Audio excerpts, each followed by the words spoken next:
내 이름은 박수진. 이 집안의 며느리가 된 지 5년. 매일 새벽 5시에 일어나 어머님께 드릴 삼계탕을 끓이고 변이 묻은 속옷을 빨고 어머님을 모시고 절에 가서 불공을 드렸다.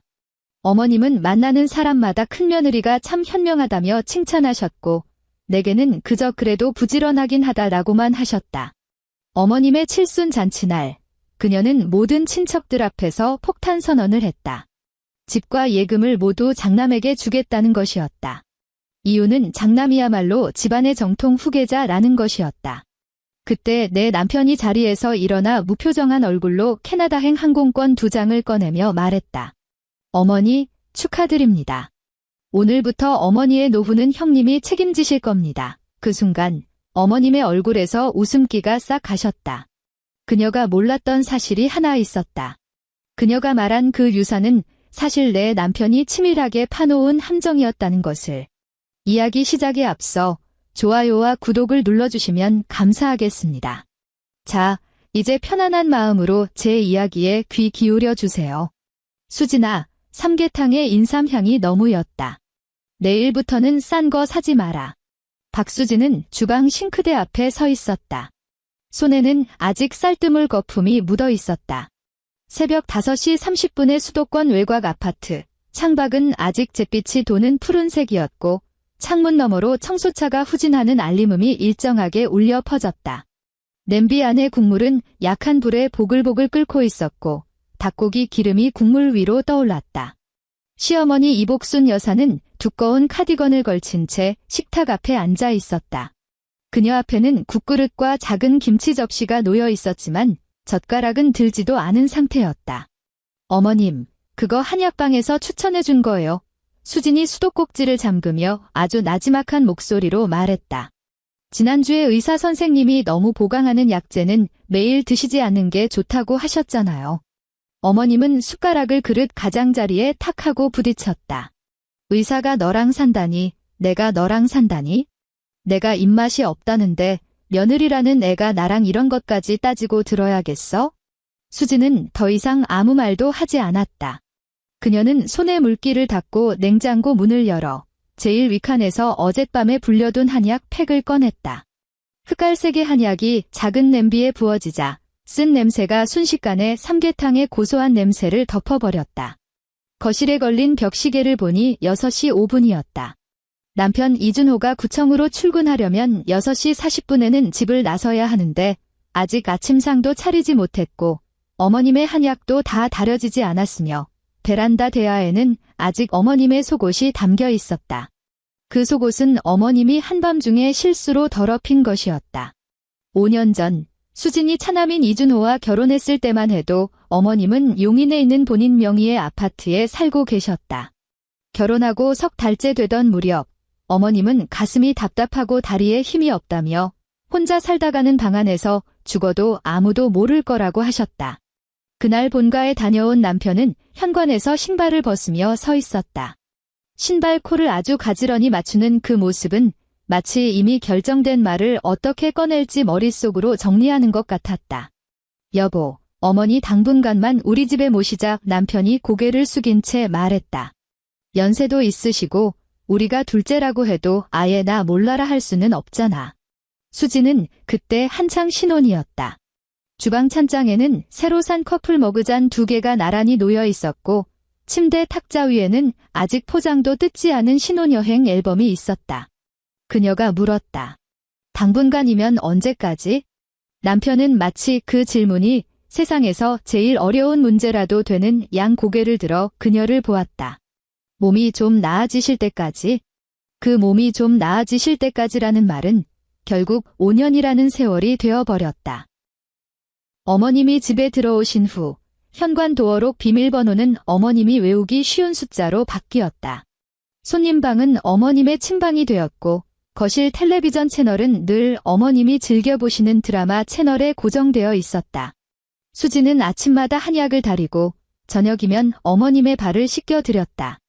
어머님을 모시고 절에 가서 불공을 드리고 병원 진료를 따라가고 시장에 가서 어머님이 콕 집어 말한 단골집에 물을 사왔다. 처음 반년 동안은 어머님도 수고가 많다고 하셨지만 그 후로는 오늘은 왜 이리 늦었냐로 바뀌었고 1년이 지나자 둘째 며느리가 집에서 이 정도 하는 건 당연한 거 아니냐로 바뀌었다. 수진이라고 서운한 적이 없었던 건 아니다. 한 번은 엘리베이터에서 이웃집 아주머니와 마주쳤을 때였다. 어머님은 엘리베이터 손잡이를 짚고 서서 땅이 꺼져라 한숨을 쉬었다. 우리 둘째 며느리가 그래도 부지런하긴 해. 어머님이 이웃에게 말했다. 그런데 꾸밀 줄을 너무 몰라. 우리 큰며느리 지하를 밖에 나갈 때면 언제나 번지르르하게 하고 다니잖아. 여자가 말이야. 여자다운 맛이 있어야지. 이웃집 아주머니는 어색하게 웃어넘겼다. 수지는 장바구니 2개를 양손에 든 채 뒤에 서 있었다. 비닐봉지 손잡이가 손가락을 파고들었고 봉지 밖으로 삐져나온 대파 잎사귀가 그녀의 무릎을 스쳤다. 집에 돌아온 수지는 주방에 장을 본 것들을 내려놓고 고개를 숙여 쌀을 씻었다. 어머님은 소파에 앉아 계속해서 말을 이어갔다. 내가 너 들으라고 욕하는 게 아니야? 넌 시집온 지 5년이나 됐으면서 어떻게 좋은 소리 들을 줄을 모르니? 큰며느리는 밖에서 일하느라 바쁘고 능력도 있으니 그렇지. 넌 집에서 나 돌보는 것만 해도 내 복인 줄 알아라. 그날 밤 남편은 늦게 퇴근했다. 수지는 남편이 저녁을 다 먹을 때까지 기다렸다가 낮에 엘리베이터에서 있었던 일을 꺼냈다. 남편은 한참을 침묵하더니 손을 뻗어 미간을 꾹 눌렀다. 어머니가 원래 말본새가 좀 거치시잖아. 남편이 말했다. 당신이 마음에 담아두지 마. 하지만 매번 남들 앞에서도 그러시잖아. 조금만 참아. 남편은 식탁에 남은 반찬들을 보며 목소리를 낮췄다. 여보, 조금만 더 참자. 어머니 명의로 용인에 아파트 있잖아. 당신이 어머니 모셔주면 나중에 그 집 우리 주신다고 하셨어. 우리 지금 전세 만기되면 보증금도 올려줘야 하는데 나중에 어머니 돌아가시고 나면 우리도 이렇게 쪼들리게 안 살아도 되잖아. 수지는 남편의 얼굴을 물끄러미 보았다. 남편은 구청 공무원으로 일하며 월급은 꼬박꼬박 나왔지만 살림은 늘 빠듯했다. 수지는 결혼 전 방문 요양센터에서 일했지만 결혼 후 어머님을 모시기 위해 일을 그만두었다. 지금 사는 전세금 절반은 친정에서 보태준 것이고 나머지 절반은 남편 명의의 대출이었다. 매달 나가는 대출이자, 관리비, 어머님 약값, 생활비. 이런 것들이 마치 미세한 모래알처럼 소리 없이 집안에 쌓이고 있었다. 그녀도 남편이 힘들다는 걸 알았다. 그리고 남편이 조금만 더 참자고 말할 때 그녀를 전혀 안쓰럽게 여기지 않아서 그런 게 아니라는 것도 알았다. 그래서 참았다. 그녀는 손가락 관절이 세제에 불어 하얗게 짓무를 때까지 참았고 어머님 방에서 수진아 하고 부르는 소리만 들리면 하던 일을 팽개치고 달려갈 때까지 참았으며 친정엄마가 잘 지내고 있니? 라고 물어올 때 그럭저럭 괜찮아 라고 둘러댈 때까지 참았다. 장남 이준혁과 큰며느리 한지아는 1년에 고작 몇 번 찾아올 뿐이었다. 설날, 추석, 어머님 생신, 그리고 친척 모임 전후. 그들이 올 때면 꼭 밥상 차려질 시간에 맞춰 초인경을 눌렀다. 큰아주버님은 번듯한 외투를 입고 들어오며 회사가 바쁘다느니 길이 막혔다느니 변명을 늘어놓고는 자리에 앉기가 무섭게 숟가락을 들었다. 큰형님 한지아는 가느다란 금팔찌를 차고 깔끔하게 다듬어진 손톱으로 주방 문가에 서서 생긋 웃기만 했다. 동서, 내가 좀 꺼들까? 큰형님은 매번 그렇게 물었다. 수지는 양손에 뜨거운 국그릇을 든 채 대답할 수밖에 없었다. 괜찮아요, 형님. 가서 앉아 계세요. 그러면 큰형님은 정말로 가만히 앉아 있었다. 그럴 때면 어머님은 딴 사람처럼 활짝 웃으셨다.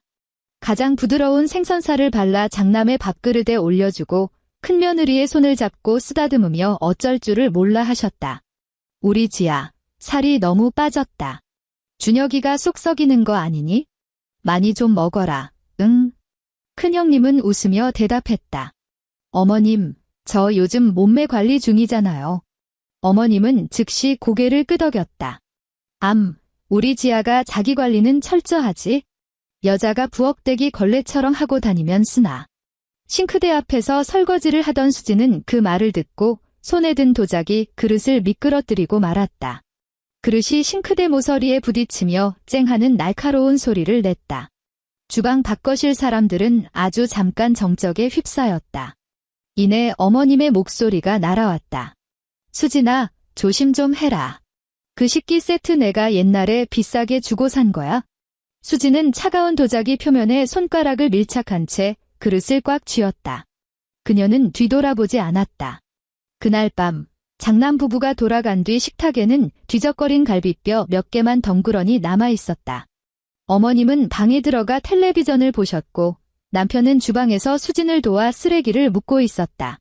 싱크대에는 기름때가 묻어 있었고 배수구에는 밥풀이 엉켜 있었다. 등 아래 서 있던 수진이 불쑥 입을 열었다. 나 더는 못 버티겠어. 남편의 손에서 쓰레기 봉투가 멈칫했다. 수진은 남편을 보지 않았다. 그녀는 뜨거운 물에 붉게 익은 손등에서 고무장갑을 벗어내며 아주 담담한 목소리로 말했다. 하루 이틀 힘들어서 이러는 게 아니야? 이 집에는 나라는 사람을 봐주는 사람이 아무도 없어. 어머님은 나를 요양보호사 취급하고 형님은 손님 취급해. 아주버님네는 손 하나 까딱 안 하는데 어머님은 입이 마르도록 칭찬만 하시잖아. 내가 매일 새벽 5시에 일어나서 일해도 남들보다 못하다는 소리만 듣고 남편은 한참을 침묵했다. 주방 환풍기 소리만 끝없이 이어지는 실선처럼 웅웅거렸다. 마침내 남편은 쓰레기 봉투를 꽉 묶으며 말했다. 조금만 더 기다려. 수진이 고개를 들어 남편을 보았다. 남편은 그녀의 시선을 피하며 낮게 말했다. 정말이야. 조금만 더 기다리자. 그 조금만 더 기다려라는 말은 젖은 수건처럼 수진의 얼굴을 턱 덮어버렸다. 그녀는 더 이상 입을 열지 않았다. 어머님의 칠순 잔치를 한 달 앞둔 어느 날, 그동안 억눌러왔던 일상에 틈이 생겼다. 목요일이었다. 수진은 요양보호사 학원에서 일찍 돌아왔다. 어머님의 상태가 안정되면 나중에 다시 일을 시작할 수 있을까 싶어 주 이틀만 나가는 일정으로 다시 등록해둔 참이었다. 집에 돌아온 그녀는 초인종을 누르지 않고 도어록 비밀번호만 누르고 들어갔다. 현관은 조용했지만 거실 쪽에서 비닐봉지가 부스럭거리는 소리가 났다. 신발을 벗고 들어간 수진은 식탁에 앉아있는 어머님을 보았다. 식탁 위에는 지퍼백이 여러 개 널려 있었고 그 안에는 홍삼, 녹용, 영양제, 그리고 며칠 전 수진이 한약방에서 큰맘 먹고 사온 값비싼 보약들이 들어 있었다. 어머님은 가장 좋은 약 상자들을 커다란 쇼핑백 안에 쓸어 담고 계셨다. 마치 누구에게 들킬까 봐 서두르는 듯한 동작이었다. 어머님 수진이 거실 입구에 서서 불렀다. 지금 뭐 하시는 거예요? 어머님의 손이 멈칫하더니 재빨리 쇼핑백 입구를 여며 잡았다. 너 왜 벌써 왔냐? 지금 뭐 하시는 거냐고 여쭸어요. 어머님은 쇼핑백을 등 뒤로 슬쩍 밀며 표정 하나 안 변하고 말했다. 우리 준혁이가 요즘 너무 피곤해해서 말이다. 몸보신 좀 하라고 챙겨주는 거다. 수진이 2걸음 다가가 보니 상자에 붙은 가격표가 아직 떼어지지도 않은 상태였다. 그 약들을 살 때 그녀는 한약방에서 얼마나 망설였는지 모른다. 카드를 긁을 때의 소리는 아주 작았지만 집으로 돌아오는 내내 그녀는 이번 달 생활비에서 고기 반찬을 몇 번이나 줄여야 할지 계산했었다. 그거 제가 어머님 드시라고 사온 거잖아요. 수진이 말했다. 의사 선생님이 어머님 빈혈 있으시다고 해서 사온 건데? 어머님은 코웃음을 쳤다. 내가 나한테 사줬으면 내 거지? 내 물건 내 마음대로 누구 주겠다는데 그게 무슨 상관이냐? 수진의 손가락이 식탁 의자 등받이를 꽉 움켜쥐었다. 나무 모서리가 손바닥을 파고들었지만 그녀는 처음으로 목소리를 낮추지 않고 말했다. 어머님, 지난 5년 동안 병원비, 약값, 보약, 절에 바치는 불공비용까지 다 저랑 준호 씨가 됐잖아요. 아주버님이 집에 몇 번이나 오셨어요? 형님이 어머님께 뭐 하나 제대로 사드린 적 있어요? 그런데 왜 좋은 건 죄다 그쪽으로 빼돌리시는 거예요? 어머님의 얼굴이 굳어졌다. 너 지금 나랑 돈 계산하자는 거냐? 제가 어머님한테 대체 어떤 존재인지 묻는 겁니다. 어머님이 자리에서 벌떡 일어났다. 카디건 자락이 의자 다리를 스쳤다. 체구는 작고 허리도 굽었지만 말할 때의 눈빛만큼은 지독하게 매서웠다. 내가 보아하니 넌 지아가 돈 많은 걸 시기하고 준혁이가 장남인 걸 질투하는 거야? 내 아파트 탐나서 그동안 효부인 척 연기한 거 아니야? 내가 늙었다고 아무것도 모를 줄 알아? 수진의 입술이 파르르 떨렸지만 당장 말이 튀어나오지 않았다. 어머님은 멈추지 않았다. 둘째한테 시집왔으면 둘째 며느리답게 굴어. 장남의 명줄도 안 타고났으면서 어디서 장남의 복을 탐내?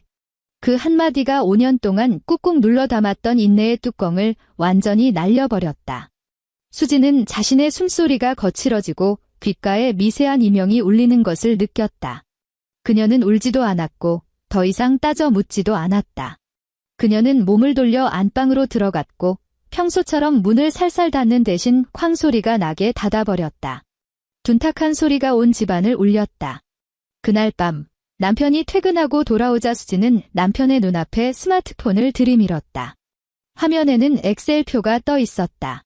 하루아침에 만든 것이 아니라 그녀가 지난 몇 년간 틈틈이 가계부 앱에 기록해둔 내역들이었다. 약값, 병원 검사비, 보약, 절에 낸 시주금, 병원 갈 때 탄 택시비, 어머님 옷값, 그리고 칠순 잔치 예약금까지. 모든 항목 옆에는 날짜가 적혀 있었고 일부 금액 뒤에는 메모도 달려 있었다. 남편은 침대 가장자리에 걸터 앉아 엄지손가락으로 화면을 천천히 내렸다. 마지막에 이르러 화면이 멈췄다. 5년 동안 3천만 원이 넘는 금액이었다. 방 안에는 침대 머리맡 조명만 켜져 있었다. 어머님은 거실에서 드라마를 보고 계셨고 방문 너머로 웃음소리가 들려왔다. 수진은 옷장 옆에 선 채 구겨진 영수증 하나를 꽉 쥐고 있었다. 어머님한테 꼭 그 돈을 받아내겠다는 게 아니야, 수진이 말했다. 당신이 똑똑히 봐줬으면 해서 그래? 우린 말로만 효도한 게 아니야?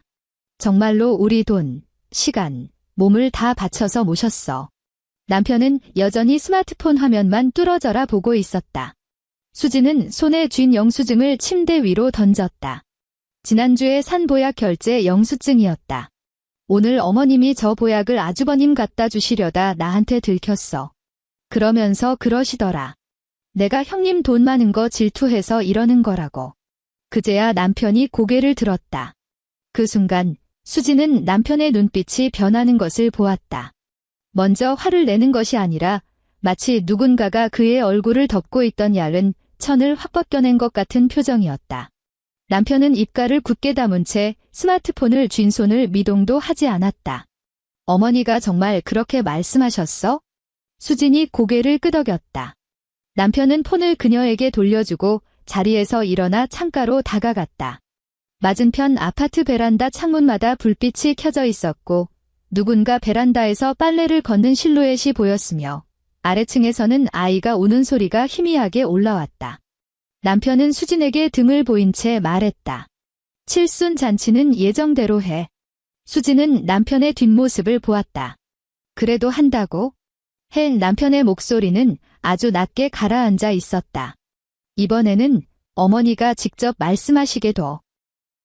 수진은 그 말의 의미를 이해하지 못했다.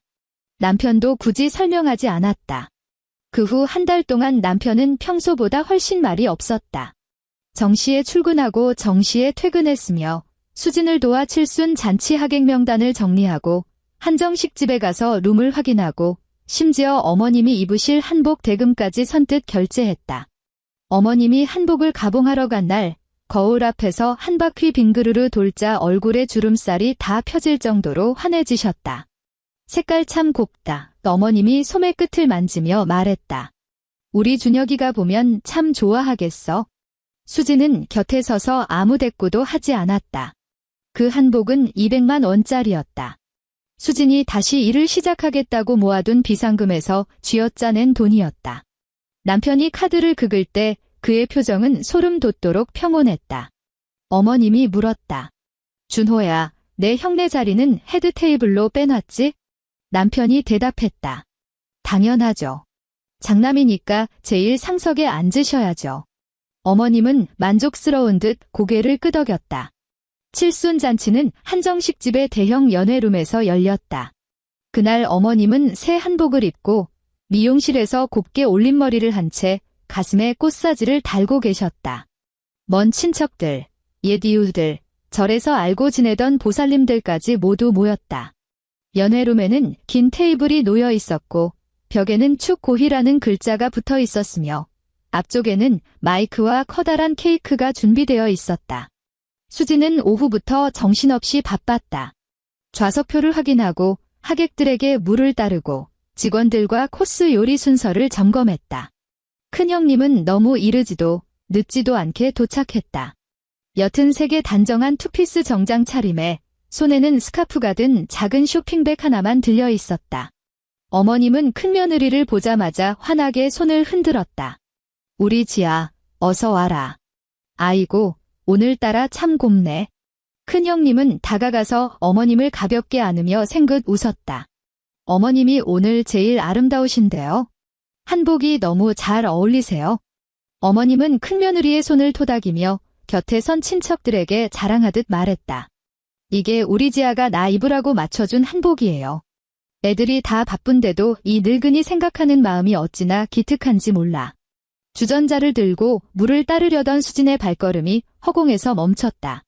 상석 곁에 서 있던 남편도 그 말을 들었다. 남편은 어머니 쪽은 쳐다보지도 않은 채 고개를 숙이고 테이블 위에 네임카드만 반듯하게 만지작거렸다. 수진이 남편을 쳐다보았지만 남편의 옆얼굴은 무표정 그 자체였다. 친척들이 입을 모아 칭찬하기 시작했다. 역시 맏며느리는 다르다니까. 장남내가 사람 구실은 참 잘해. 복순 언니는 참 복도 많아. 어머님은 입이 귀에 걸리도록 웃었다.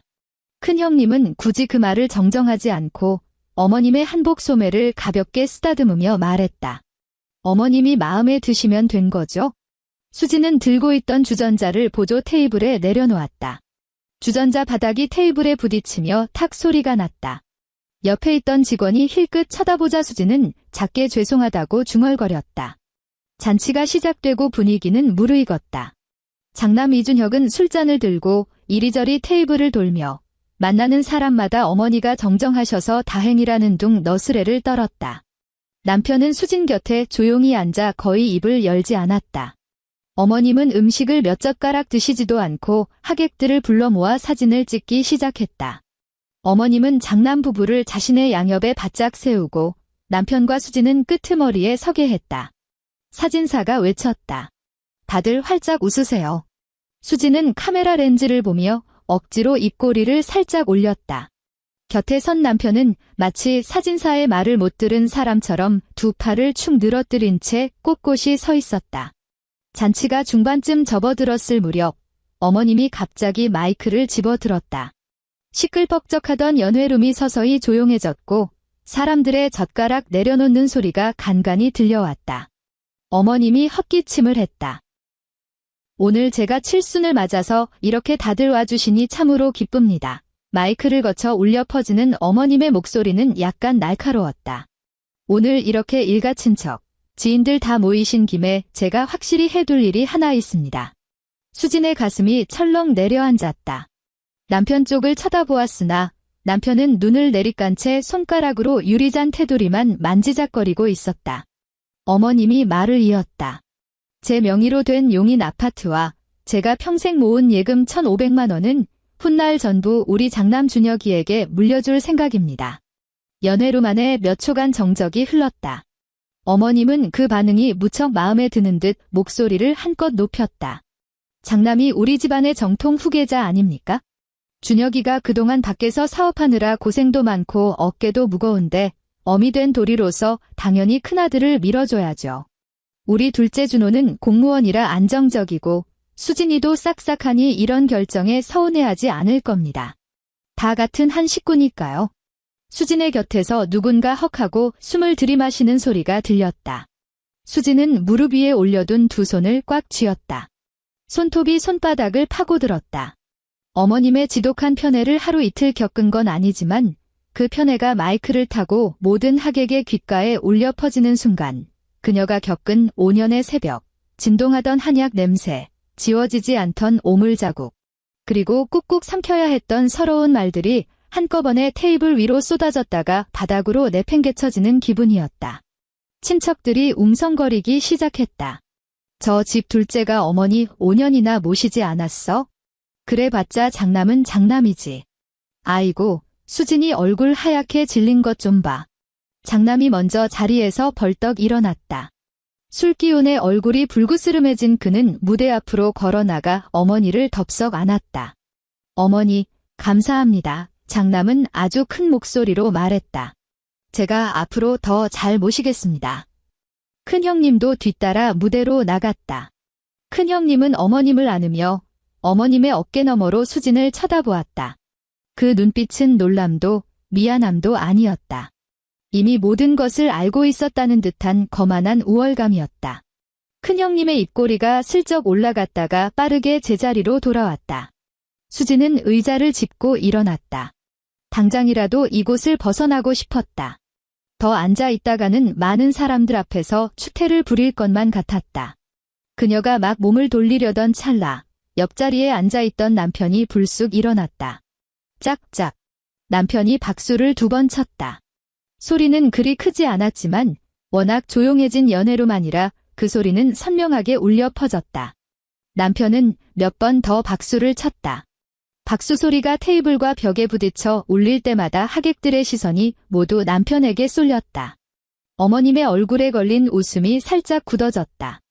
남편은 정장 재킷을 매무새를 다듬고는 무대 앞으로 걸어 나갔다. 어머니의 남편은 옆에 비어있던 마이크를 건네받고 아주 평온한 어조로 말했다. 아주 현명한 결정을 내리신 것 축하드립니다. 어머님이 미간을 찌푸렸다. 준호, 너 지금 뭐 하는 거냐? 남편은 정장 안주머니에서 봉투 하나를 꺼냈다. 봉투를 열자 그 안에는 인쇄된 항공권 예약 확인서 2장이 들어있었다. 남편은 종이를 쫙 펴서 어머님 눈앞에 내밀었다. 이건 저와 수진이가 다음 주에 밴쿠버로 떠날 항공권입니다. 장기 체류 비자 수속은 이미 출국 가능한 단계까지 마쳤고 나머지 절차는 현지에 가서 마무리할 겁니다. 전셋집도 이미 정리를 끝냈고 구청에는 장기 휴직을 냈습니다. 나중에 정식으로 사직 처리할 예정입니다. 순식간에 연회로만이 발칵 뒤집혔다. 밴쿠버. 이민을 간다고? 언제부터 준비한 거야? 수지는 그 자리에 선 채 의자 등받이를 잡고 있었다. 남편이 최근에 여러 서류를 준비하고 있다는 것도 캐나다에 있는 대학 선배와 연락한다는 것도 알았지만 이미 항공권까지 끊어놓았을 줄은 몰랐다. 더구나 이 자리에서 이렇게 폭탄 선언을 할 줄은 꿈에도 몰랐다. 어머님은 그 2장의 종이를 뚫어지게 쳐다보았고 얼굴에서 핏기가 서서히 가셨다. 너 지금 뭐라고 했어? 어머님이 남편의 팔을 꽉 움켜쥐었다. 내가 감히 애미를 버리고 가겠다고? 남편은 어머니가 움켜쥔 자신의 팔을 가만히 내려다보았다. 이 초쯤 지나 남편은 팔을 스르륵 빼냈다. 어머니껜 이제 훌륭한 후계자가 생기셨잖아요. 남편이 말했다. 용인 아파트도 예금도 다 형님이 받으실 테니까요. 앞으로 어머니의 노후는 형님께 부탁드리겠습니다. 장남의 안색이 확 변했다. 방금 전까지 어머니를 끌어안고 있던 그는 슬그머니 손을 내렸다. 준호야, 쓸데없는 농담하지 마라. 장남이 목소리를 깔며 말했다. 이런 좋은 날 외국 나간다는 소리가 왜 나와? 남편이 장남을 쳐다보았다. 형도 방금 어머니가 하객들 다 모신 자리에서 확실하게 말씀하셨잖아. 나도 이 자리에서 확실히 해둘게. 앞으로 어머니 병원 진료, 약값, 생활비, 모시고 사는 문제, 절에 시주하는 거, 명절 챙기는 거 전부 다 형이 알아서 해. 우리같이 불효막심한 둘째들은 어머니를 모실 자격이 없어. 어머님이 날카로운 목소리로 소리쳤다. 내가 언제 내가 불효자라고 했어. 재산만 장남한테 주겠다고 했지? 나 돌보는 건 너희들도 같이 해야지. 재산 물려받는 거랑 부모 모시는 게 어떻게 같니? 그 말이 떨어지자 곁에 있던 친척들조차 낯이 뜨거운 듯 고개를 숙였다. 수지는 자리에 선 채 꽉 쥐고 있던 의자 등받이에서 손을 놓았다. 남편의 어깨는 꼿꼿했지만 마이크를 쥔 손등에는 핏줄이 툭 붉어져 있었다. 그녀는 남편이 그동안 어머님의 모진 말을 못 들은 척한 게 아니라는 걸 처음 깨달았다. 그는 그저 조금만 더 참자는 감옥에 자신마저 가두고 있었을 뿐이었다. 남편은 목소리를 높이지도 않았다. 어머니, 지난 5년 동안 수진이가 매일 새벽 5시에 일어나서 한약 다리고 밥 차려드리고 옷 빨고 병원까지 모시고 다녔습니다. 형네 식구들은 명절에 와서 밥 한 끼 먹고 간 게 전부고요. 그런데 오늘 어머니는 장남만이 후계자라고 선언하셨습니다. 좋습니다. 그럼 노후 봉양도 그 후계자가 책임지는 게 맞습니다. 큰형님의 얼굴에서 웃음기가 완전히 사라졌다. 도련님, 지금 너무 보기 흉한 거 아세요?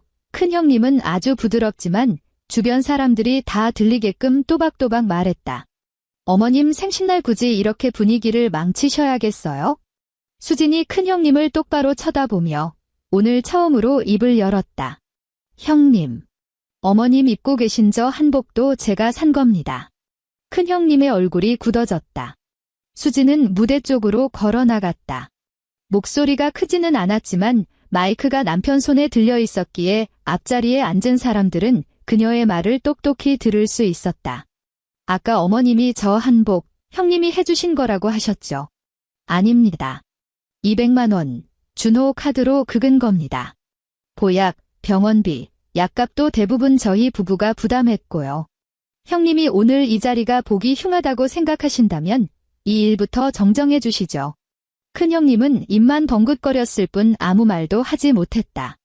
어머님이 수진을 향해 손가락질을 했다. 이 요물 같은 기집애. 드디어 본색을 드러내는구나. 내가 넌 돈에 환장한 애인 줄 진작에 알았다. 남편이 반걸음 앞으로 나서며 수진의 앞을 막아섰다. 어머니, 남편의 목소리가 얼음장처럼 차가워졌다. 여기까지만 하시죠. 어머님은 흠칫 놀랐다. 지난 5년 동안 남편이 어머님께 단 한 번도 내보인 적 없는 서늘한 어조였다. 남편은 항공권 예약 확인서를 단상 위에 올려놓고 뒤돌아 수진의 손을 잡았다. 저희는 이만 가보겠습니다. 잔치 비용은 전부 결제해 두었습니다. 만수무강하십시오. 수진은 남편의 손에 이끌려 밖으로 나갔다. 헤드 테이블을 지나칠 때 친척들이 수군거리며 놀라는 소리가 들렸다. 어휴, 이제 어떡한담. 누군가 속삭였고 장남이 집 받기로 했잖아 하는 소리도 들렸으며 아무리 그래도 복순 언니 말이 너무 심했지 하는 소리도 들렸다. 등 뒤에서 어머님이 악을 쓰는 소리가 들렸다. 이준호, 너 안 돌아와. 오늘 이 문 밖으로 나가면 다신 날 애미라고 부를 생각 마라. 남편의 발걸음이 아주 잠깐 멈췄다. 수진은 남편의 손에 힘이 들어가는 것을 느꼈다. 그녀는 재촉하지도 뒤를 돌아보지도 않았다. 남편은 끝내 뒤돌아보지 않았다. 그는 수진의 손을 굳게 잡은 채 연회룸을 빠져나왔다. 복도의 조명은 눈부시게 밝았고 서비스 카트를 미는 직원이 지나갈 때 카트 바퀴가 카페툴 구르는 소리만이 부드럽게 났다. 수진은 남편이 꽉 쥔 손이 조금 아팠지만 손을 빼지 않았다. 택시에 올라탔을 무렵 밖에는 보슬비가 내리기 시작했다. 수진은 차창으로 흘러내리는 빗물을 바라보다가 마침내 입을 열었다. 항공권 언제 끄는 거야? 남편이 창밖에서 시선을 거두었다. 지난주에. 왜 나한테 말 안 했어? 남편은 한참을 침묵했다. 당신한테 말하면 당신 마음이 약해질까 봐. 남편이 말했다. 아니, 사실은 내 마음이 약해질까 봐 그랬어. 수진이 고개를 돌려 남편을 쳐다보았다. 차창에 비친 남편의 얼굴이 빗물에 일그러져 보였다. 5년 전에 어머니가 빚진 거, 나 계속 알고 있었어. 남편이 고백하듯 말했다. 내가 알아서 처리할 수 있을 줄 알았어. 조금씩 갚다 보면, 꾹꾹 참고 버티다 보면 나중에 최소한 뭐라도 하나 건질 수 있을 줄 알았어. 그런데 그날 당신이 보여준 가계부 내역 보고 깨달았어. 당신이 내 짐을 너무 오랫동안 짊어지게 했다는 걸? 수진은 곧바로 묻지 않았다. 차 안에는 은은한 가죽 냄새가 배어 있었고 기사는 라디오 볼륨을 줄였다. 남편이 계속 말했다. 용인 아파트, 진작에 담보대출 꽉 찼어. 예금도 어머니 말씀처럼 그렇게 많지 않고 어머니는 그런 거짓말로 우리 부부도 올가매고 형도 오가맨 거야. 오늘 하객들 앞에서 집을 형 주겠다고 하신 것도 통 크게 쏘신 게 아니야. 형 기분은 맞춰주면서 모시는 건 계속 우리한테 떠넘기려고 수 쓰신 거지. 수진의 목이 콱 메여왔다. 그녀는 두 사람이 꼭 맞잡은 손을 내려다보았다. 남편의 손바닥엔 땀이 배어 있었지만 손마디는 얼음장처럼 찼다. 왜 진작 말 안 했어? 남편이 눈을 질끈 감았다. 창피했으니까 그가 말했다. 아무리 어머니가 날 차별해도 그래도 내 어머니라고 생각했어? 구청 공무원 체면에 집안 꼴 사나운 소문 내고 싶지 않았고 빚도 그리 많지 않으니 내가 감당할 수 있을 거라 믿었어. 그런데 끝이 안 보이더라. 어머니는 있는 돈 없는 돈 다 끌어다 계속 형네 갖다 바치고. 그래서 그때부터 떠날 준비를 한 거야. 수지는 맞잡고 있던 손을 천천히 빼내어 자신의 무릎 위에 올렸다. 남편은 텅 빈 손바닥을 내려다볼 뿐 다시 그녀의 손을 잡으려 하지 않았다. 그날 밤 부부는 집으로 가지 않았다. 그들은 동네에서 멀지 않은 비즈니스 호텔에 묵었다. 방은 좁았고 창밖으론 도로가 내다보였다. 와이퍼가 창을 닦는 소리와 차들이 물보라를 일으키는 소리가 뒤섞여 들려왔다. 수진이 침대 가장자리에 걸터앉아 하이힐을 벗자 뒤꿈치가 약간 까져 있었다. 남편이 연고를 가져와 그녀 앞에 놓았다. 일단 이거 좀 발라. 수진은 미동도 하지 않았다. 준호 씨의 수진은 여보 대신 남편의 이름을 불렀다. 오늘 나 데리고 나왔다고 해서 지난 5년의 세월이 어떤 일로 덮어지는 건 아니야? 침대 발치에 선 남편이 고개를 끄덕였다. 알아. 당신이 나한테 참으라고 했을 때 난 정말 당신이 내 고통을 못 보는 줄 알았어. 다 보고 있었어. 남편의 목소리가 갈라졌다. 그런데 매번 당신한테 조금만 더 참아달라고 강요하는 쪽을 택했던 거지. 수지는 고개를 숙인 채 까진 뒤꿈치에서 배어나오는 핏방울을 휴지로 꾹 눌렀다. 하얀 휴지가 금세 붉게 물들었다. 그녀는 울지 않고 그저 힘주어 지혈할 뿐이었다. 캐나다로 가는 거 당신 혼자 내린 결정이야? 아니면 우리 두 사람의 결정이야? 남편이 그녀 앞에 쪼그려 앉았다. 그녀의 상처에는 차마 손을 대지 못했다. 당신이 가기 싫다면 나 혼자 정리할게. 다시는 당신한테 내 짐을 떠넘기지 않을 거야. 비자랑 살 곳은 다 마련해뒀지만 떠날지 말지는 당신이 결정해. 수지는 남편의 정수리를 내려다보았다.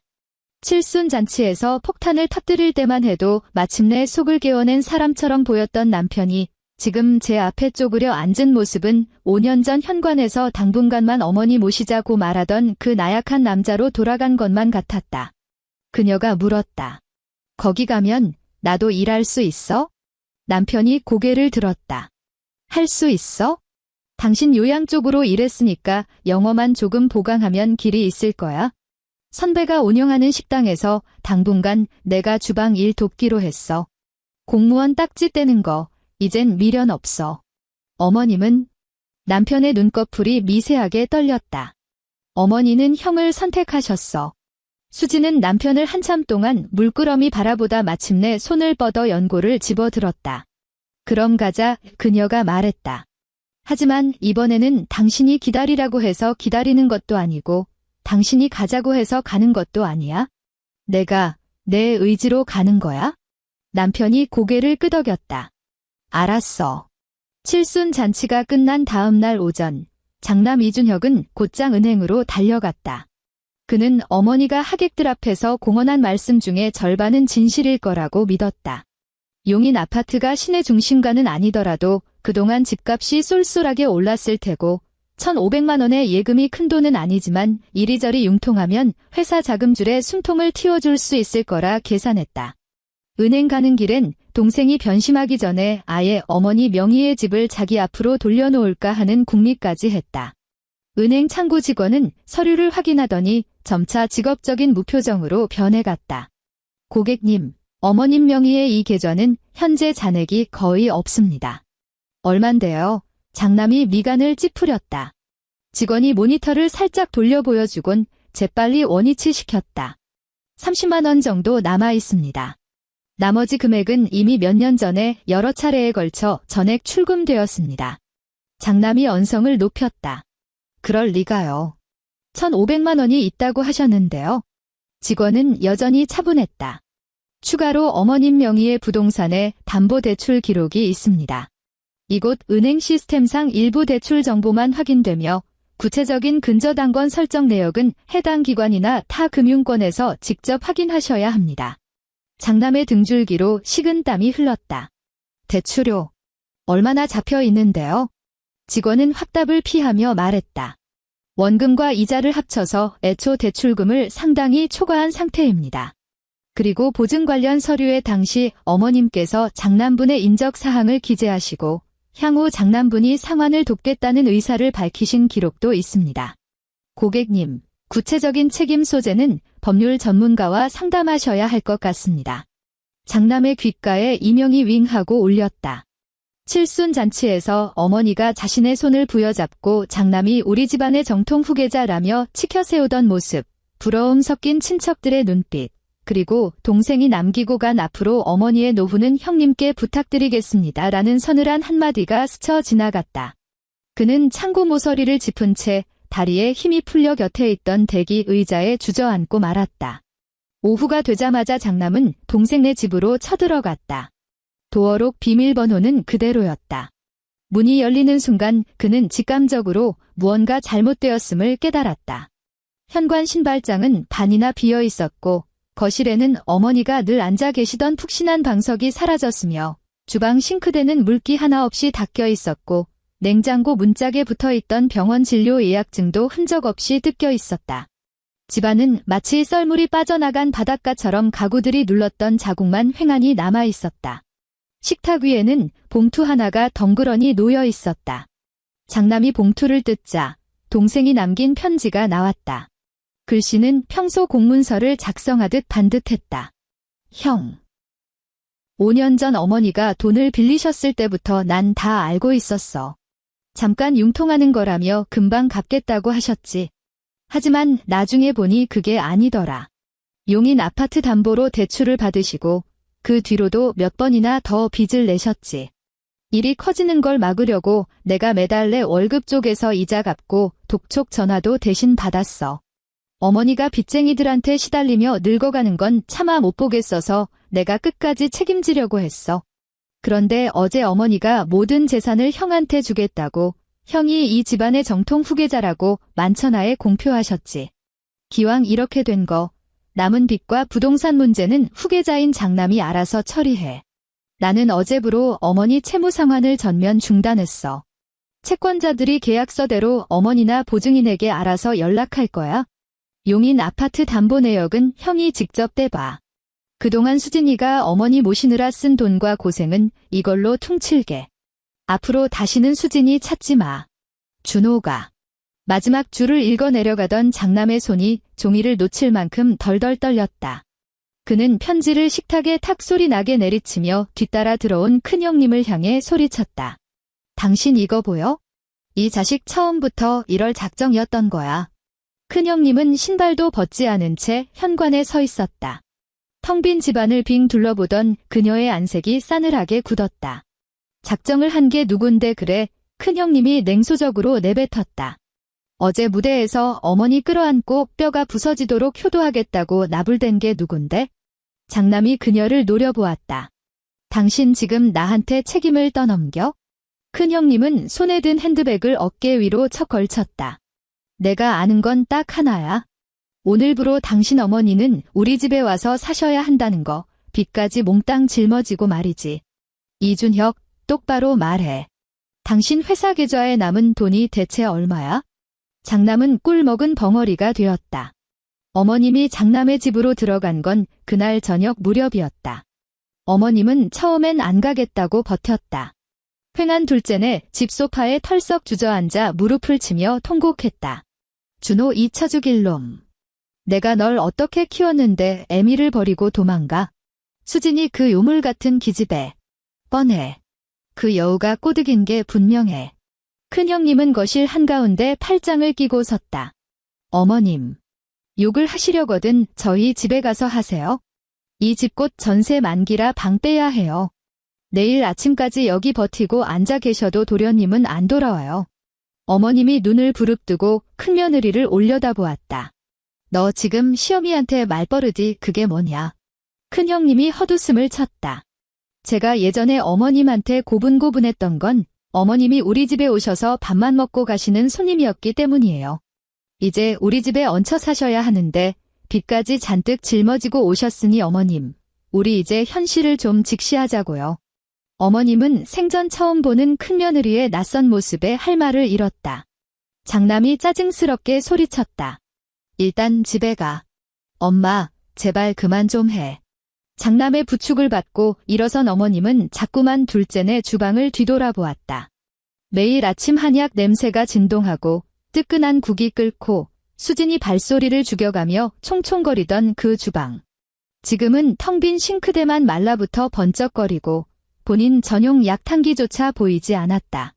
장남의 집에 도착하고 나서야 어머님은 손님과 식구 사이의 거리가 얼마나 아득한지 뼈저리게 깨달았다. 큰며느리는 어머님 방을 따로 내어주지 않았다. 서재에 널브러진 잡동사니를 대충 밀어내고 얇은 매트리스 하나를 깔아준 게 전부였다.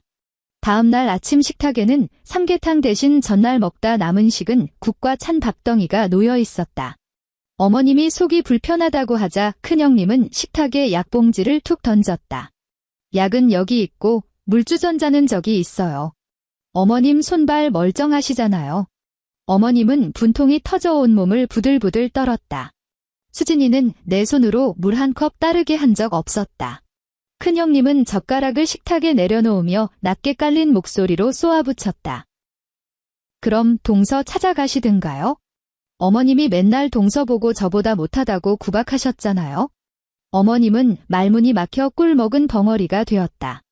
며칠 뒤 장남의 회사로 빚 독촉 전화가 빗발치기 시작했다. 몇 주 더 지나자 험악한 사람들이 회사 앞까지 찾아와 진을 쳤다. 안 그래도 자금 융통으로 근근히 버티던 장남의 작은 회사는 소문을 들은 거래처들이 결제를 미루면서 나락으로 떨어졌다. 그는 낮에는 돈을 구하러 동분서주하고 밤에 집에 오면 큰형님과 언성을 높이며 싸웠다. 어머님은 서재의 얇은 매트리스에 앉아 밖에서 방문이 부서져라 쾅쾅 닫히는 소리를 들으며 낡은 구형 휴대폰을 꽉 쥔 채 수백 번이나 둘째 아들의 번호를 눌렀다. 전화기 너머로는 안내 음성만 흘러나왔다. 지금 거신 번호는 없는 번호입니다. 어머님이 장남에게 전화를 걸어보라고 채근하자 장남은 휴대폰을 책상 위로 신경질적으로 집어 던졌다. 엄마가 둘째 놈은 재산 받을 자격도 없다며. 이제 와서 그 자식 찾아 뭐 하려고. 어머님이 엉엉 울며 말했다. 내가 그거 친척들 들으라고 한 소리지. 내 속으로 낳은 새끼인데 내가 준호를 왜 안 아끼겠냐? 주방에서 물컵을 들고 나오던 큰형님이 그 말을 듣고 실소를 터뜨렸다. 어머님이 아끼는 자식은 족족 망하네요. 앞으론 저희 부부 좀 그만 아껴주실래요? 반년 후 장남의 회사는 끝내 부도를 맞았다. 빚쟁이들이 회사 건물 로비를 장악했고 직원들은 하나둘 짐을 싸서 떠났다. 장남이 돈을 빌리려 이리저리 연락을 돌렸지만 친척들은 약속이나 한 듯 발을 뺐다.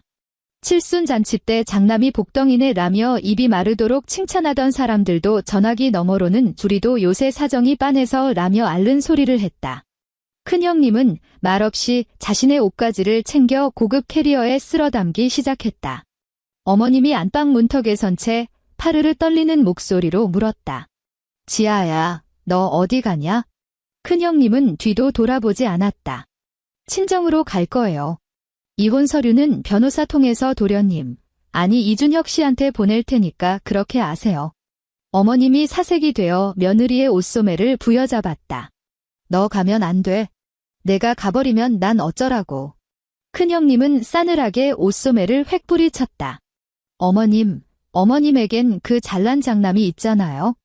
집도 예금도 다 그 후계자한테 주셨으면서 왜 저한테 이러세요?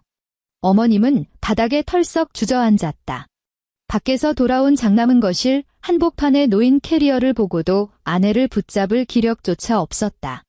그의 얼굴엔 수염이 덥룩하게 자라 있었고 와이셔츠는 걸레짝처럼 구겨져 있었다. 며칠 뒤 어머님은 시 외곽에 있는 허름하고 값싼 요양원으로 보내졌다. 그곳 복도에선 늘 소독약 냄새와 눅눅하게 찌든 이불 냄새가 뒤섞여 났다. 다인실 병실엔 노인들이 다닥다닥 누워 있었고 북향 창문 탓에 대낮에도 볕이 잘 들지 않았다. 요양보호사들은 턱없이 부족했고 배식된 식판의 밥은 차갑게 식어있기 일쑤였다. 어머님은 처음엔 밥이 개차반이라느니 침대가 돌덩이 같다느니 요양보호사가 눈치코치도 없다느니 악다구니를 쓰며 욕을 해댔다. 하지만 그마저도 지쳐갈 무렵엔 그저 침대 가장자리에 멍하니 걸터앉아 출입문 쪽만 뚫어져라 쳐다봤다. 그녀는 늘 생각했다. 둘째가 올 거라고. 비가 추적추적 내리는 날 요양원 철창문이 빗줄기에 하얗게 바랬다. 어머님은 창가에 앉아 다 낡은 구형 휴대폰을 만지작거렸다. 배터리가 방전된 지 오래인 액정은 새카맸다. 그녀는 불현듯 수진이 매일 새벽 어김없이 대령하던 삼계탕을 떠올렸다. 그땐 인삼 냄새가 안 난다고, 싱겁다고, 너무 뜨겁다고 생트집을 잡았었다. 그때마다 수진은 쟁반을 내려놓으며 이렇게 말하곤 했다. 어머님, 천천히 드세요. 어머님은 휴대폰을 가슴팍에 부여안고 입을 벌려 꺼이꺼이 통곡했다. 다 내 죄다 준호야. 수진아, 내가 잘못했다. 같은 비구름은 밴쿠버까지 닿지 못했다. 밴쿠버의 가을은 일찍 찾아와 제법 쌀쌀했다. 박수진과 이준호 부부는 자그마한 셋집에 살고 있었는데 주방 창문 너머로 이웃집 단풍나무가 보였다. 남편은 한국 식당에서 밑바닥 일부터 시작해 매일 몸에 고기 굽는 냄새와 찌개 냄새를 훈장처럼 달고 퇴근했다. 수지는 낮에는 어학원에 다니고 밤에는 요양보호사 자격증 관련 서류를 들여다봤다. 설거지를 할 때면 여전히 손가락 관절이 쑤셨지만 더 이상 거실에서 찢어질 듯 날아오는 부름소리에 깜짝깜짝 놀라며 뛰쳐나갈 일은 없었다. 이곳에 정착한 첫 몇 달은 결코 만만치 않았다. 남편은 한국에서의 안정된 공무원 직함을 버렸다. 그는 식당 주방에서 채소를 썰고 무거운 식자재 상자를 나르다 손목을 삐끗한 적도 있었다. 수지는 요양보호사 보조 면접을 보러 갔다가 속사포처럼 쏟아지는 영어를 알아듣지 못해 집에 돌아와 냉장고 문짝이 새카매지도록 단어 포스트잇을 붙여놓고 외웠다. 월세, 교통비, 시험 응시료. 매달 나가는 돈을 철저히 계산해야 했다. 하지만 그 계산은 한국에서의 셈법과는 완전히 달랐다. 과거의 돈은 밑 빠진 독에 물 붓기처럼 새어나가는 돈이었다. 하지만 지금의 돈은 그들 부부가 앞으로 나아갈 길을 단단하게 다지는 주춧돌이었다. 어느 주말 해질녘 두 사람은 바닷가로 산책을 나갔다. 바닷바람이 거세게 불어 수진이 목도리를 코밑까지 끌어올렸고 남편은 두 손을 외투 주머니에 찔러 넣었다. 그때 남편의 주머니에서 짧은 알림음이 울렸다. 남편이 폰을 꺼내보니 장남이 보낸 장문의 음성 메시지였다. 남편의 걸음이 우뚝 멈췄다. 수지는 화면에 뜬 익숙한 발신자 이름을 보고도 아무 말 하지 않았다. 남편이 음성 메시지를 재생했다. 짭조름한 바닷바람 사이로 몹시 지치고 갈라진 장남의 목소리가 들렸고 배경음으로는 어머님의 처절한 곡소리가 깔려 있었다. 준호야, 엄마가 다 잘못했단다. 제발 돌아와라. 이제 차별 안 하마. 수진아, 돌아와서 애미한테 따뜻한 국물 한 번만 끓여다오. 메시지가 절반쯤 재생됐을 때 남편이 정지 버튼을 눌렀다. 그는 바다를 향해 선 채 삭제 버튼 위에서 손가락을 멈칫했다. 몇 초의 정적 후 그는 미련 없이 메시지를 삭제하고 휴대폰을 주머니에 쑤셔 넣었다. 그만 돌아가자. 남편이 말했다. 수지는 아득한 수평선을 바라보았다. 하늘이 점차 어둑해졌고 멀리서 개를 산책시키는 사람의 발자국이 젖은 모래사장에 찍혔다가 이내 파도에 쓸려 흔적도 없이 사라졌다. 남편이 수진을 향해 손을 내밀었다. 이번엔 수진이 곧바로 손을 잡지 않았다.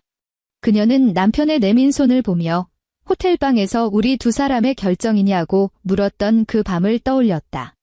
이윽고 그녀는 남편의 손 위에 자신의 손을 포겠다. 준호 씨, 그녀가 말했다.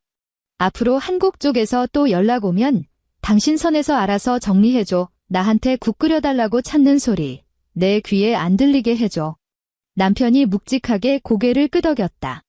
다신 그럴 일 없어? 수진의 눈시울이 붉어졌다. 하지만 그녀는 눈물을 훔치지 않고 바닷바람을 향해 얼굴을 들었다.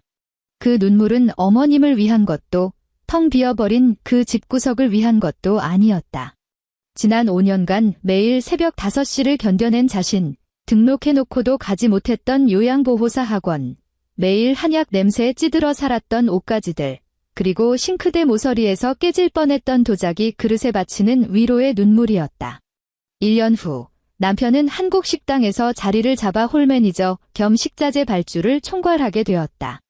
수지는 현지 요양보호사 관련 자격증을 취득해 전문 요양센터에 정식으로 취직했다. 그녀가 처음 제복을 차려입고 출근하던 날, 남편이 더 유난을 떨며 그녀의 서류 파일을 수십 번이나 확인했다. 빠진 거 없어? 다 챙겼어. 남편이 호들갑을 떨었다. 수진이 남편 손에서 파일을 빼서 들었다. 내가 알아서 꼼꼼히 확인했어?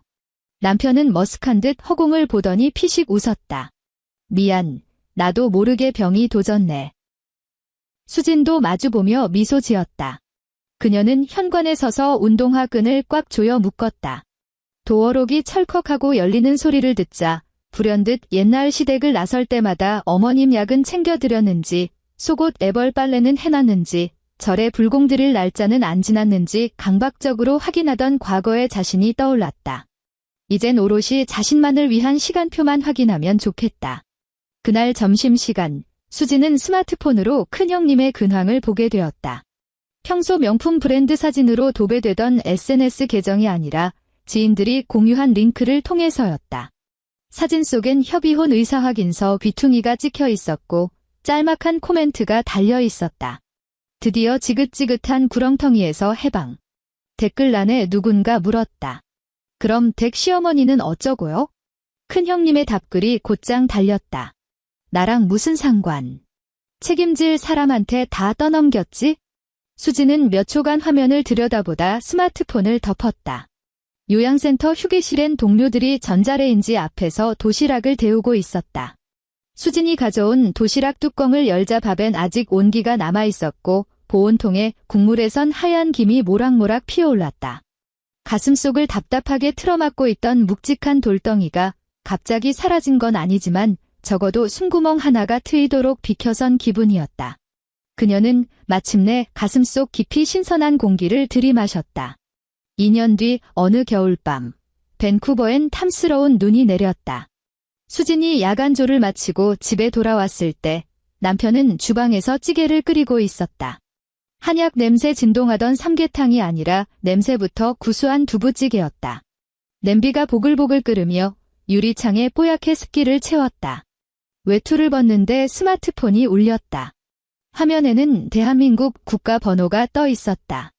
그녀가 남편 쪽을 힐끗 쳐다봤다. 남편은 가스레인지 불을 줄이고 그녀 곁으로 다가왔다. 수진이 전화를 받고 스피커폰으로 돌렸다. 여보세요? 박수진 씨 되십니까? 전화기 너머로 아주 사무적이고 건조한 여자의 목소리가 들렸다. 여기는 한국의 땡땡 요양원 연계 복지사입니다. 이복순 어르신께서 오늘 새벽에 운명하셨습니다. 기록을 보니 며느리로 등록된 연락처가 있어서 전화드렸습니다. 혹시 화장 비용을 부담하시거나 다른 유가족과 연락이 닿을 방법이 있으신가요? 주방 안엔 찌개 끓는 소리만 정막을 채웠다. 수지는 바로 대답하지 않았다. 곁에 선 남편은 손에 국자를 쥔 채 미동도 하지 않았고 국자 자루를 쥔 손마디가 하얗게 질려 있었다. 3초 후 수진이 입을 열었다. 죄송하지만 전 그 집안 사람들과 서류상으로나 심리적으로나 완벽하게 남남입니다. 장남 이준혁 씨 쪽으로 계속 연락 취해보시죠. 복지사는 잠시 뜸을 들였다. 저희도 백방으로 수소문해봤지만 도저히 연락이 닿질 않아서요. 그럼 계속 그분을 찾아보세요. 수진의 목소리는 한치의 흔들림도 없었다. 제가 도와드릴 수 있는 부분은 전혀 없습니다.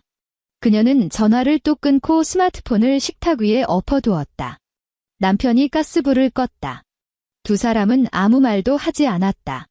창밖엔 하얀 눈송이가 좁은 뒷골목을 소리 없이 뒤덮고 있었고 가로등 불빛이 쌓인 눈을 눈부시게 비췄다. 한참 뒤 수진이 싱크대 쪽으로 걸어가 국그릇을 꺼냈다. 찌개 다 쫄겠다. 수진이 말했다. 남편이 냄비 안을 내려다보고서야 찌개가 남은 열기에 계속 졸아붙고 있다는 걸 깨달았다.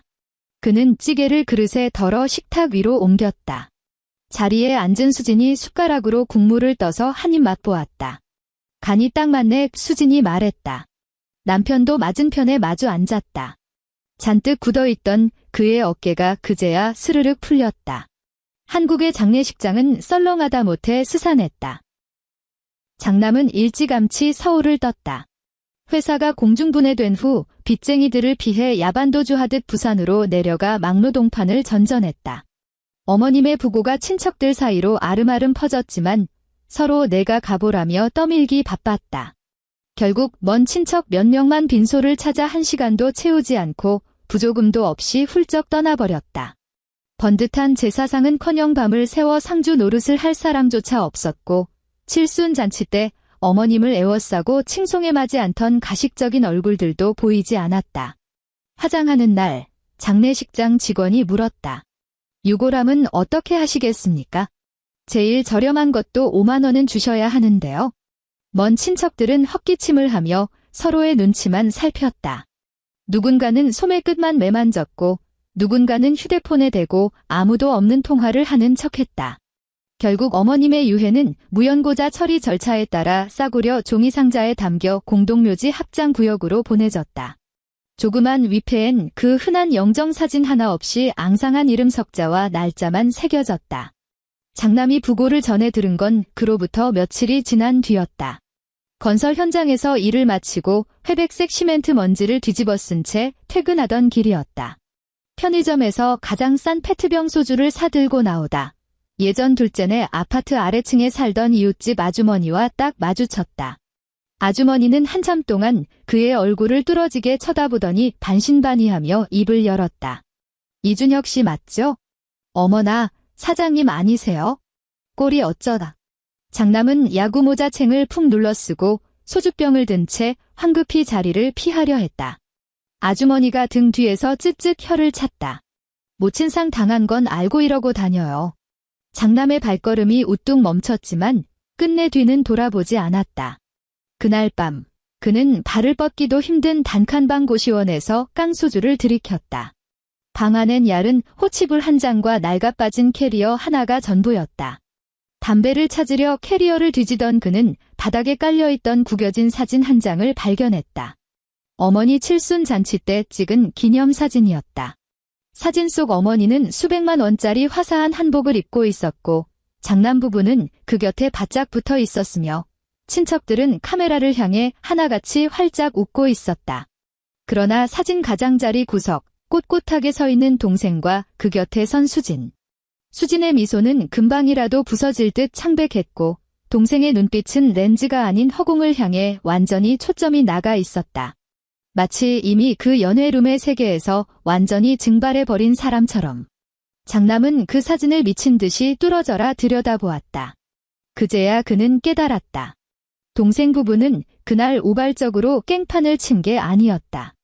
그들은 일찌감치 그 지옥 같은 집안의 문지방 너머에 서서 어머니가 제 손으로 그 썩어 빠진 문을 쾅 닫아버리기만을 숨죽여 기다리고 있었다는 것을. 5년 후 수진과 남편은 밴쿠버에 조그만 마당이 딸린 단독주택을 마련했다. 집이 으리으리하지도 않고 주택담보대출금도 꽤 무거웠지만 뒷마당엔 흐드러진 벚나무 한 그루가 자리하고 있었다. 이삿날 남편이 용달차에서 짐 상자를 분주히 나르는 동안 수진은 새 현관 도어록 앞에 서서 비밀번호를 설정했다. 마지막 숫자를 누르자 삐리릭 하는 경쾌한 기계음이 울렸다. 그 비밀번호는 더 이상 시어머니가 외우기 쉬운 생년월일 따위가 아니었다. 봄이 오자 벚나무에 꽃망울이 터졌다. 수진은 뒷마당 화단에 로즈메리와 바지를 심었고 남편은 그 옆에 아기자기한 목재 선반을 짰다. 부부는 주말이면 종종 마당에 캠핑 의자를 펴놓고 밥을 먹었다. 반찬 가짓수가 많지도 국이 거창하지도 않았다. 먼저 퇴근한 사람이 밥을 안 치고 덜 피곤한 사람이 설거지를 도맡았다. 남편이 씻은 그릇에 기름기가 남아있으면 수진이 그릇을 도로 내밀었다. 여보, 여기 아직 기름때 덜 닦였어. 남편은 머쓱하게 웃으며 다시 수세미질을 했다. 그 누구도 지런 건 여자가 해야지라며 훈수를 두지 않았다. 어느 늦은 오후 우편함에 한국에서 날아온 항공 우편 한 통이 꽂혀 있었다. 발신인 란을 본 수지는 그것이 예전 아파트 이웃집 아주머니라는 걸 알아차렸다. 편지는 길지 않았고 글씨는 약간 삐뚤빼뚤했다. 수진아, 이 편지가 내 손에 무사히 닿을지 모르겠구나. 내 시어머니 돌아가시기 전에 내가 요양원에 한번 찾아간 적이 있어. 할망구가 다 죽어가는 목소리로 너랑 준호 이름만 부르면서 평생 지은 죄를 어떻게 다 갚느냐고 엉엉 울더라. 죽은 사람 말 어디 전할 데도 없지만 그래도 넌 이 사실을 알아야 할 것 같아서 펜을 들었어. 수지는 주방 창가에 기댄 채 편지를 다 읽어 내려갔다. 뒷마당에선 남편이 목재 선반을 보수하느라 뚝딱 망치질을 하고 있었다. 그녀는 편지를 조심스레 반으로 접어 가스레인지 옆 조리대 위에 올려두었다. 저녁 식사를 마친 수지는 그 편지를 들고 뒷마당으로 향했다. 뒤따라 나온 남편은 그녀가 편지를 양철 양동이에 넣고 성냥불을 긋는 모습을 잠자코 지켜보았다. 종이 끄트머리부터 시뻘건 불꽃이 말아 올라갔고 이웃 아주머니가 쓴 글씨들은 잿빛 연기 속으로 타들어가더니 이내 까만 재로 폭삭 주저앉았다. 남편은 그녀를 말리지 않았다. 불씨가 완전히 사그라들자 수지는 모종삽으로 그 재를 박박 긁어모아 벚나무 밑동 흙 속에 파묻어 버렸다. 산들바람이 불어오자 나뭇가지에서 연분홍 벚꽃잎 몇 장이 팔랑팔랑 떨어져 그녀의 윗돌이 소매에 살포시 내려앉았다. 남편이 다가와 목재 선반의 반대편을 지그시 붙잡았다. 여기 못 하나 더 박을까? 남편이 다정하게 물었다. 수지는 아직 덜컹거리는 나무 판자를 살펴보고는 남편에게 못을 건네주었다. 그녀가 씩 웃으며 말했다. 거기 판자 당신이 꽉 잡아줘. 이젠 나 혼자서 악착같이 버티게 하지 말고. 남편은 못을 받아들고 몸을 낮춰 나무 판자를 온몸으로 단단하게 고정했다. 수지는 작은 망치를 들어 올렸고 못대가리를 향해 단단하고 묵직하게 망치질을 했다. 엔드.